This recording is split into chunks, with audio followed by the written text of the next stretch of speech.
द्वैत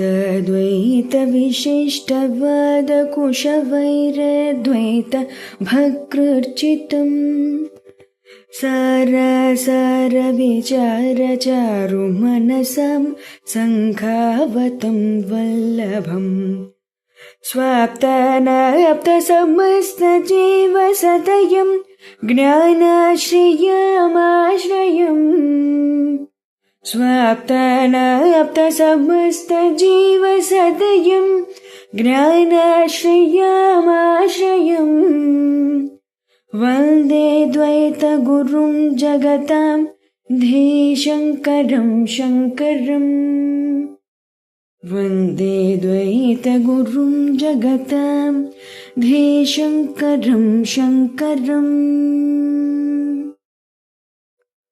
श्रुतिस्मृतिपुराणानाम् आलयं करुणालयं श्रुतिस्मृतिपुराणानाम् आलयं करुणालयम् नमामि भगवत्पादशङ्करम् नमामि भगवत्पादशङ्करं लोकशङ्करम् लोकशङ्करम्। శ్రీ గురుభ్యో నమః. శ్రీ శ్రేణు ఛానల్కి శ్రోతలందరికీ కూడాను మరొకసారి స్వాగతం. ఈరోజు మనం 323, 324 శ్లోకాన్ని చెప్పుకోబోతున్నాం వివేక చూడమండిలో. మరొకసారి మనం శంకర భగవత్పాదుల వారికి నమస్కారం చేసుకుంటూ 323 శ్లోకాన్ని వినేద్దాం.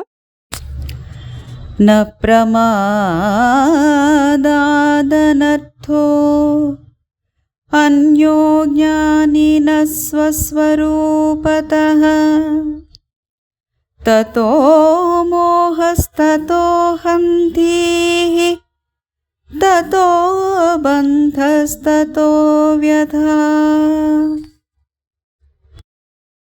ఇప్పుడు దీని ప్రతిపదార్థాన్ని చూద్దాం మనం. జ్ఞానినః జ్ఞాననిష్ఠునకు స్వస్వరూపతః తన ఆత్మరూపము వలన ప్రమాదాత్ ప్రమాదము కంటే అన్యః వేరుగా అనర్థః అనర్థము న లేదు తతః ఆ ప్రమాదం వలన మోహః మోహము తతః దానివలన అహం దీహి నేను అనే బుద్ధి తతః దానివలన బంధః సంసార బంధము తతః దానివలన వ్యధ దుఃఖము కలుగుతాయి అంటూ అధ్యాహారం చేసుకుంటాం అన్నమాట. అంటే ఇన్నిసార్లు అయిన తతః తతః అంటూ వాడారు. అంటే దీనివల్ల ఇది దానివల్ల ఇది దానివల్ల ఇది అంటూ చెప్పారనమాట మనకి. అంటే జ్ఞాని తన స్వస్వరూపాన్ని మర్చిపోవడానికి మించిన ప్రమాదం మరేది ఉండదు.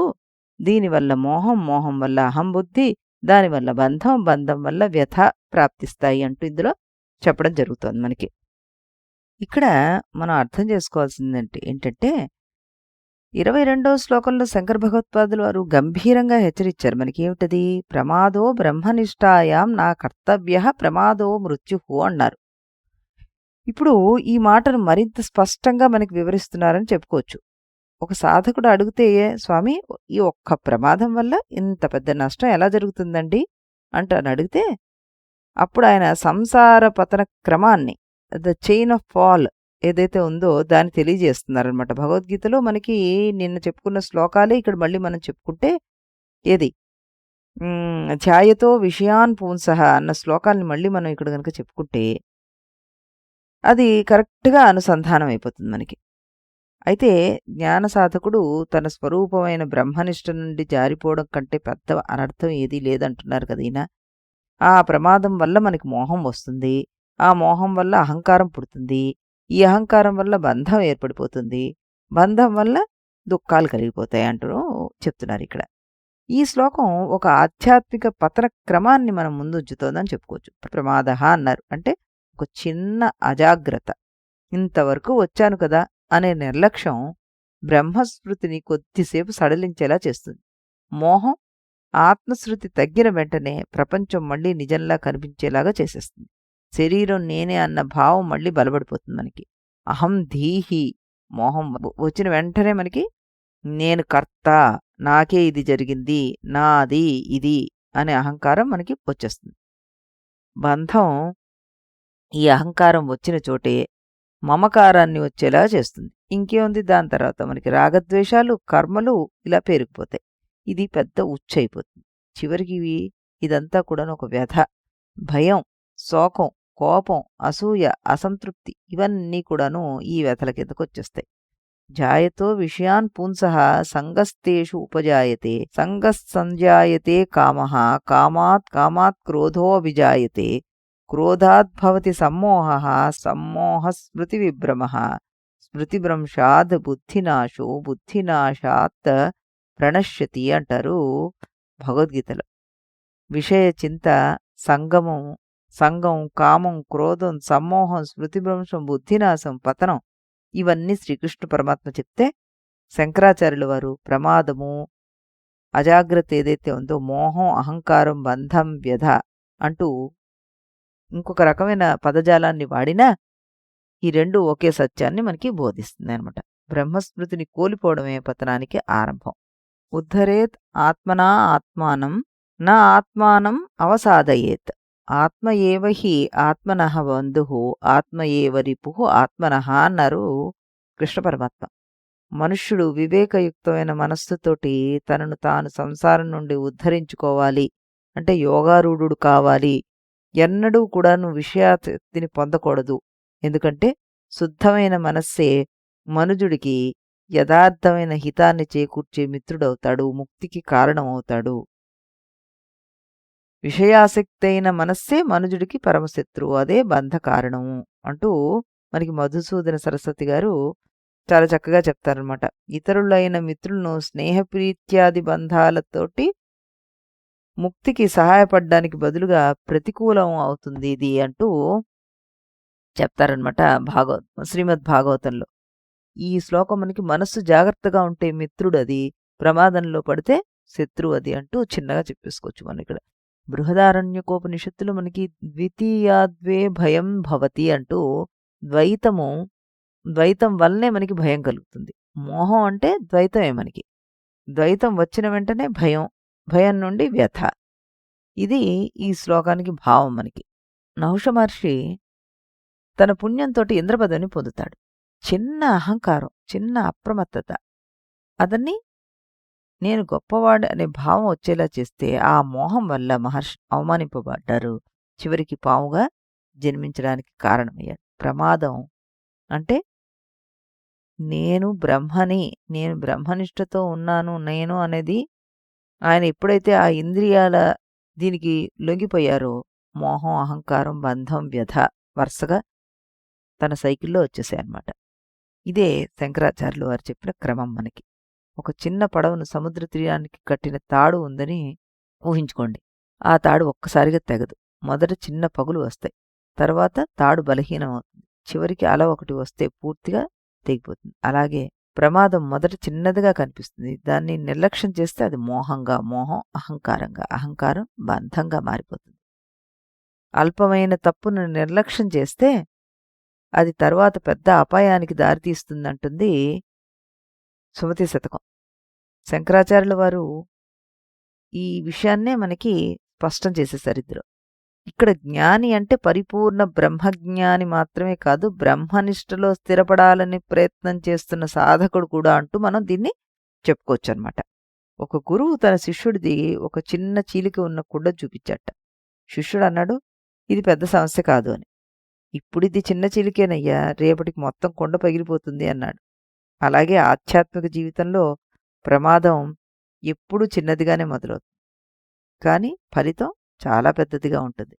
శంకరాచార్యుల వారు గొప్ప సత్యాన్ని ఇక్కడ మనకు చెప్తున్నారు. బంధం బయట నుండి రాదు, ఒక చిన్న మరుపుతోటి మొదలవుతుంది. నేను బ్రహ్మను అనే స్మృతి జారిపోవడంతో. అదే సంసారానికి మొదటి మెట్టు. అందుకే వేదాంతంలో స్మరణకు అంత ప్రాముఖ్యత ఉంటుందన్నమాట. మన రమణ మహర్షి గారి మాటల్లో మనం చెప్పుకుంటే గనక ఆయన ఎప్పుడు కూడాను అహంకారం ఒక దొంగ అంటుంటారు.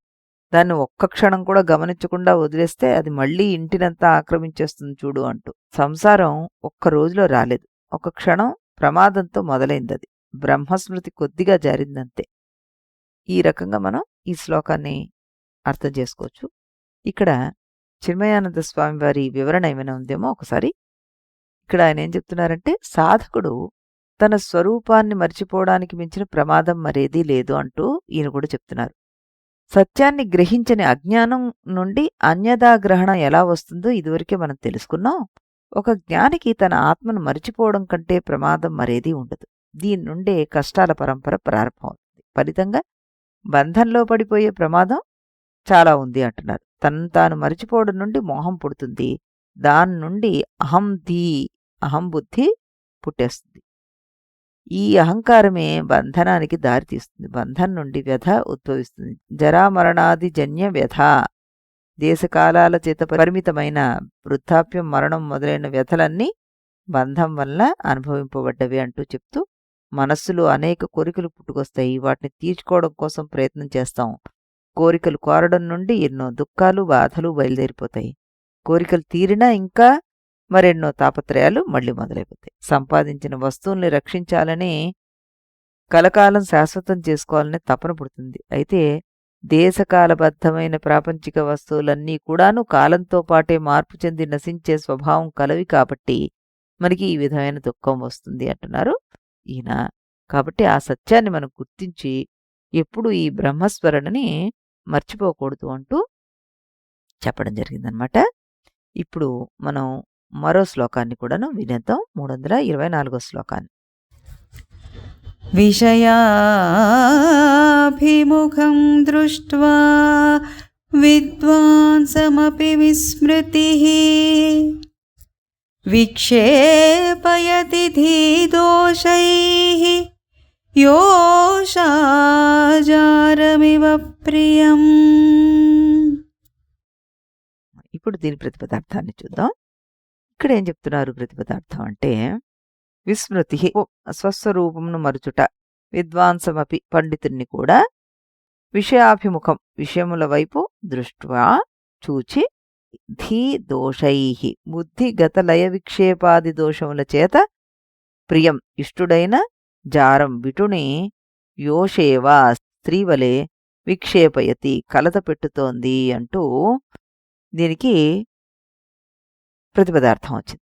దీన్ని తాత్పర్యం చూస్తే, విద్వాంసుడైనప్పటికీ విషయభోగానురక్తుడై తన స్వరూపాన్ని మర్చిపోయినవాడు జారునిపైన దృష్టి కలిగిన ప్రియురాలి వలె బాధలకు, ఆందోళనలకు, కష్టాలకు గురికాక తప్పదు అంటూ ఇక్కడ చెప్పడం జరిగింది. మరి దీన్ని మనం ఏ విధంగా అర్థం చేసుకుందాం?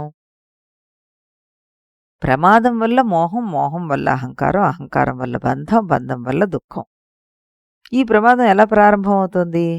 ఈ శ్లోకంలో ఆచార్యుల వారు అత్యంత సూక్ష్మమైన మనోవిజ్ఞానాన్ని చెప్తున్నారు అనుకోవచ్చు మనం. జ్ఞానం ఉన్నవాడైనా మనస్సు విషయాల వైపు తిరిగితే ఆ క్షణంలో బ్రహ్మస్మృతి కప్పబడుతుంది అంటున్నారు. ఇక్కడ విషయం అంటే కేవలం శబ్ద, స్పర్శ, రూప, రసగంధాలు మాత్రమే కాదు. పేరు, ప్రతిష్ట, ధనం, అధికారం, ప్రశంస, అవమానం, గెలుపు, ఓటమి ఇలాంటివన్నీ మనస్సును బయటికి లాగేస్తే అవి ఏవైనా కూడాను విషయాలే. ఇక్కడ విషయాభిముఖం అంటే విషయాల వైపు తిరిగిన చూసినప్పుడు, అంటే దృష్టి అంటే చూసినప్పుడు, వాటిపైన మనసు వెళ్ళినప్పుడు విద్వానపి జ్ఞాన సాధకుడైన వాడు కూడాను ఆత్మస్మృతిని కోల్పోతాడు. అప్పుడు బుద్ధిలో కలిగిన విక్షేపాల ద్వారా మనస్సు అతన్ని తన స్వరూపం నుండి దూరం చేసేస్తుంది. ఇది తనకు ఇష్టమైన పరపురుషుణ్ణి ఒక స్త్రీ తన వైపు ఆకర్షించినట్లుగా ఉంటుంది అంటూ ఆయన చెప్తున్నారు. ఇక్కడ ఉపమానాన్ని మాత్రమే ఆయన ఉపయోగించారు కానీ ఇది నైతిక వ్యాఖ్య కాదు. భావం ఏమిటంటే మనస్సు బలంగా ఆకర్షించగలిగే శక్తిని ఇది సూచిస్తోందన్నమాట. మనస్సును బలంగా ఆకర్షించే శక్తిని సూచించడానికి ఆయన ఉదాహరణని మనకి చెప్పడం జరిగింది. ఒక ముఖ్యమైన పదం ఉంది ఇందులో, విద్వానపి అన్నారు. అందులో అంటే జ్ఞానం ఉన్నవాడు, అంటే శాస్త్రం బాగా తెలిసినవాడు, ధ్యానం చేసినవాడు కూడాను అప్రమత్తంగా లేకపోతే మనస్సు విషయాలపైన వెళ్ళిపోతుంది మళ్ళీ అంటూ చెప్తున్నారు. శాస్త్రజ్ఞానం మాత్రమే సరిపోదు, నిరంతర బ్రహ్మనిష్ట అవసరం అంటూ చెప్పారు. విస్మృతి ఇక్కడ మరిచిపోవడం అంటే పుస్తకంలోని శ్లోకం మరిచిపోవడం కాదు, నేను బ్రహ్మస్వరూపుణ్ణి అనే జీవన స్మృతి కప్పబడ్డం అన్నమాట. శరీరాభిమానము, మమకారము, రాగద్వేషాలు అప్పుడు పైకొచ్చేస్తాయి కాబట్టి ఆ స్మృతిని విడవకండి అంటూ ఇక్కడ చెప్పడం జరుగుతుంది. ఒక ఒక విషయాన్ని పదే పదే ఆలోచించడం సంఘానికి దారి తీస్తుంది అంటారు కృష్ణ భగవానుడు. అదే విషయాన్ని విషయాభిముఖతే విస్మృతికి కారణం అంటూ ఇక్కడ ఈయన చెప్పడం జరిగింది. యదా సంహరతే ఛాయం కూర్మోంగానివ సర్వశః ఇంద్రియాన్ ఇంద్రియార్థేభ్యస్తస్య ప్రజ్ఞ ప్రతిష్ఠత అంటారు. తాబేలు తన అవయవాన్ని లోపలికి ముడుచుకున్నట్లుగా ఇంద్రియాల విషయాల నుండి ఉపసంహరించుకున్నవాడే స్థితప్రజ్ఞుడవుతాడు అంటూ మనకి ఆ పరమాత్మ కృష్ణ భగవానుడు 2వ అధ్యాయంలోనే చెప్పేస్తాడు. తాబేలుతోటి పోల్చి దానిలాగా మీరు అప్రమత్తంగా ఉండండర్రా అంటూ మన్ని హెచ్చరిస్తున్నారన్నమాట. పరాంచి ఖాని వ్యతృణాత్ స్వయంభూ తస్మాత్ పరాం పశ్యతి నా అంతరాత్మన్ అంటారు. స్వయంభూవు ఇంద్రియాలను బయట తిరిగేలానే సృష్టించాడు. అందువల్ల మనిషి బయట విషయాన్ని చూస్తాడు, అంతరాత్మను చూడ్డు. ఇది ఉపనిషత్తు మనకి చెప్తోంది. అంటే ఏంటి? దానికి ఆ స్వభావం ఉంది కాబట్టి నువ్వు దాన్ని గట్టిగా పట్టి ఉంచు అని మనకి శంకరుల వారు మనకి సూచిస్తున్నారు. మన అందరికీ తెలిసిన సౌభర్ మహర్షి కథ ఏమిటి? యమునా నదిలో దీర్ఘకాలంగా ఆయన తపస్సు చేస్తూ ఉండేవారు. ఓ రోజు నీటిలో చేపల సంచారాన్ని చూసి అతని మనస్సు విషయాభిముఖం అయిపోయింది. ఒక్క దృశ్యం వల్ల వైరాగ్యం క్షీణించి రాజకుమార్తెలను వివాహం చేసుకుని గృహస్థాశ్రమంలోకి ప్రవేశించేసి మొత్తాన్ని మళ్ళీ అనుభవించారు ఆయన. ఈ కథలో శంకరాచార్యులు వారి బోధ మనకి స్పష్టంగా కనిపిస్తుంది. విషయాభిముఖత ఏదైతే ఉందో అది మనకి విస్మృతిని, విక్షేపాన్ని కలగజేస్తుంది. ఒక అయస్కాంతం దగ్గరికి ఇనుప సూది ఉంచితే అది వెంటనే దానివైపు లాగబడిపోతుంది. అదే సూదిని బలంగా స్థిరపరిస్తే లాగడం చాలా కష్టం. అలాగే మనస్సుని బ్రహ్మనిష్టలోనే స్థిరంగా ఉంచేస్తే ఇంక విషయాలు దాని జోలికి రావు. అదే గనక స్థిరంగా లేకపోతే దాన్ని వెంటనే విషయాలు ఆకర్షించేస్తాయి. మహాకవి బద్దెన నీతివాక్యం ఒకటి ఉంటుంది ఆయనది. మనస్సును అదుపులో ఉంచిన వాడే నిజమైన జయశీలి. అదుపు కోల్పోతే విద్య, గౌరవం, వివేకం కూడా క్షీణిస్తాయంటారు ఆయన. ఓ గురువు తన శిష్యుడికి ఒక గిన్నె నిండా నూనెచ్చి ఇది చెందకుండా ఊరంతా తిరిగిరారా అని చెప్పాట. చాలా జాగ్రత్తగా నడిచాడు. తిరిగి వచ్చాక గురువు అడిగాడు, దారిలో ఎన్ని దుకాణాలు చూసావు అని. ఏమీ చూడలేదు స్వామి, నా దృష్టి అంతా ఈ గిన్నెపైనే ఉంది అన్నాడు. అలాగే బ్రహ్మస్మృతి మీద నీ దృష్టిని నిలిపితే విషయాలు నిన్ను లాగుతూ శిష్యుడికి బ్రహ్మనిష్టలో ఎలా ఉండాలో ఒక ఉదాహరణ ద్వారా సూచించారన్నమాట.